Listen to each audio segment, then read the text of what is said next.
They're supposed to get the ocean breeze, unless he's going to be doing like a 2:22 marathon or something. Maybe the breeze will be coming in off the ocean because the finish line's about a mile from the water. But good luck to him. Yeah, no kidding, right? And by the way, if he's trying to break his personal record, maybe that breeze can actually hit him in the back and assist him and get him over the finish line a little quicker than he did the last time, you know?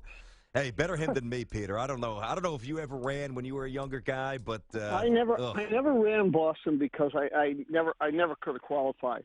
Exactly. I did run a couple of marathons. I did Dallas and San Diego, but they were well, Dallas was in December, so it was like 50 degrees, and San Diego's always the same.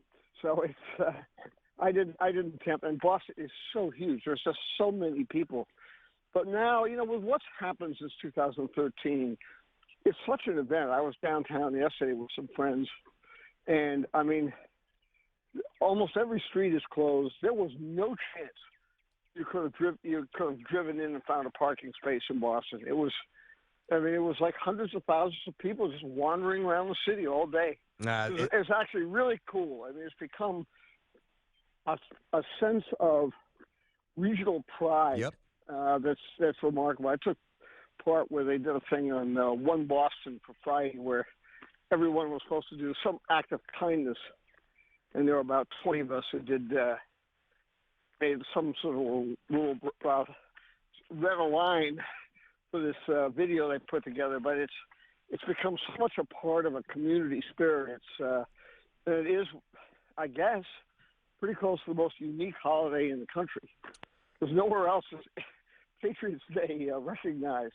Nowhere else do they have they have guns fired off at 6:00 in the morning in Lexington and Concord. So it's definitely different. But, I hear you. I hear you. Unique people, resilient people for sure. It certainly is, as you said, the marathon has taken on different meaning for sure. It's a great Peter Gammons with us here on Tiki and Tierney, CBS Sports Radio. All right, let's talk a little shop here, Mr. Gammons.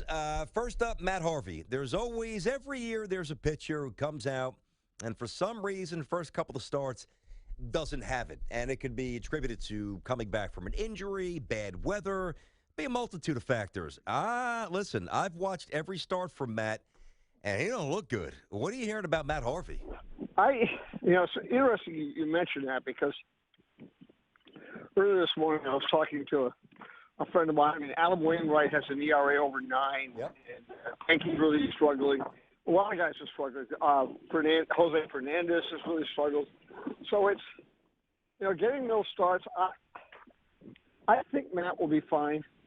I think maybe and I think this is a distinct possibility, that he's overthought so much about Tommy John. He never really quite got into rhythm this spring. And I think most power pitchers, Goose Gossett always used to say that he never could really strike people out of the middle of April.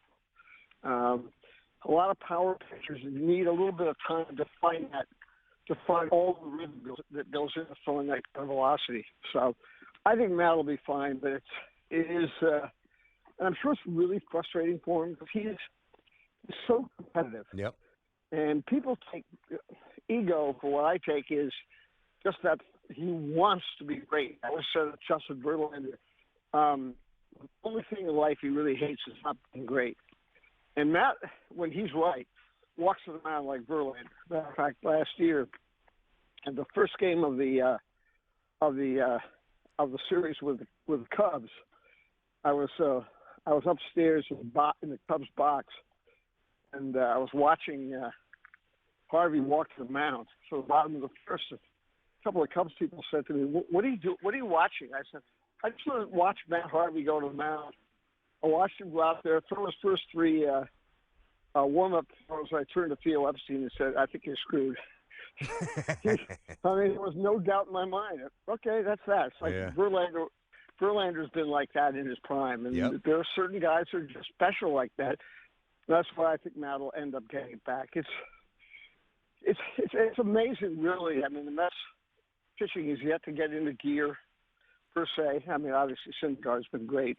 Matt was great yesterday. Mm-hmm. But we'll get there. I mean, I'm with you. The one thing you have to just look at is understand Washington's really good. Yeah. And once they get Trey Turner up there playing shortstop, they're going to be a lot better. So it's going to be a very intriguing race for the year. Peter, I want to ask you about a team that I really liked last year. They let me down.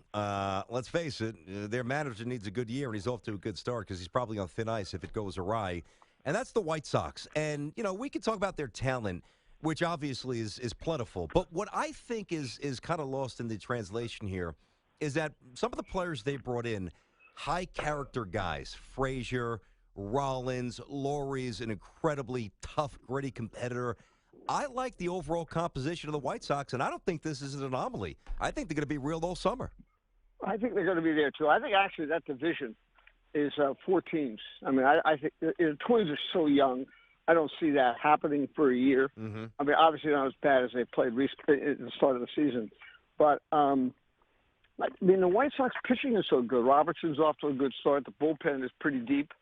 And, when you go out there with the 3 left-handers and in about June, Carson Fulmer, who was the number 1 pick last year out of Vanderbilt, who's a special person, will be up there as their 4th starter. I think their starting pitching is going to be as good as anyone, maybe, but the Indians.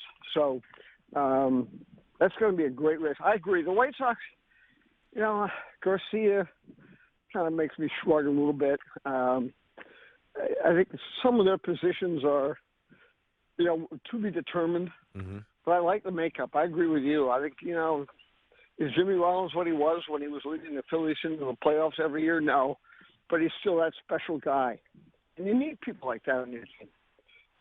Talking to Peter Gammons, of course, Hall of Famer Peter, with us here on Tiki and Tierney, CBS Sports Radio. Peter, I mentioned the story before you came on about what happened Friday at Tropicana Field with Tampa. And unfortunately, these stories pop up quite a bit when a bat breaks or a ball goes into the crowd.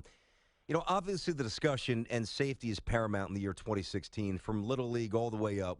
Our awareness is heightened. It's a very different society. So my question is, what steps is Major League Baseball taking? Where are they at the process or in the process to make sure that these things don't happen much anymore? Do we see a situation where a net encompasses maybe the entire first level of every stadium uniformly in baseball, or what do you think? Close to that now. I mean, they're going to end up going from dugout to dugout, which I think is really good. And yep. I mean, it just happened that there was a flaw in the netting, which was unfortunate. Living in Boston, I've heard people complain, "Oh, I can't see the same." Well, I'll tell you, I had season tickets behind home plate for 25 years at Fenway Park. There was a screen there. I never felt that I ever had trouble seeing anything. It's just, and I said to one guy was complaining to me, and I said, you know what? Let's say your granddaughter's at the game, and she doesn't pick the ball up on a day game. It's a line drive off a left-handed hitter, so you never have a chance to see it.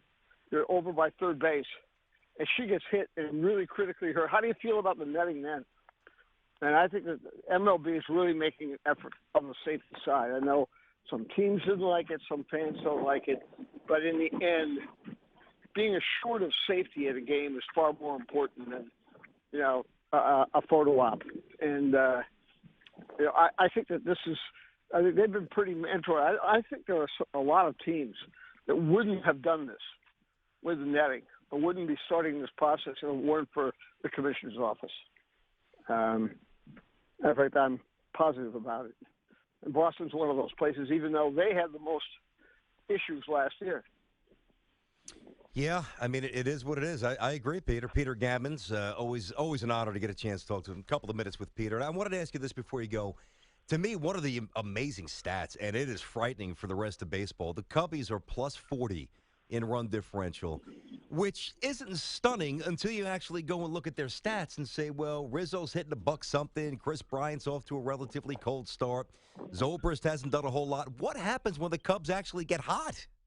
No, I agree. I think the thing that's most impressive about them is that up and down the line, they have taken to the whole offensive approach. I mean, they almost their game plan, offensive game plan, is almost like the Yankees and Red Sox in 2003, 2004. And I'm amazed at the development of Dexter Fowler, who since the All-Star break of last year has like a 1,000 OPS, incredible on base. I mean, like 450. And leading off, he's become a huge factor. And I think what's interesting about his story is that the last two winters he's gone to San Francisco and worked tirelessly with Barry Bonds. And it's made him a totally different player. And they're really fortunate that he came back when the Orioles messed up his contract. And he went back to the Cubs. I think that's a huge factor in that division. Mm-hmm. Peter? It's going to be really fun watching them all play the Cardinals this week. Yeah. And, I want to see the Pirates do a little bit more.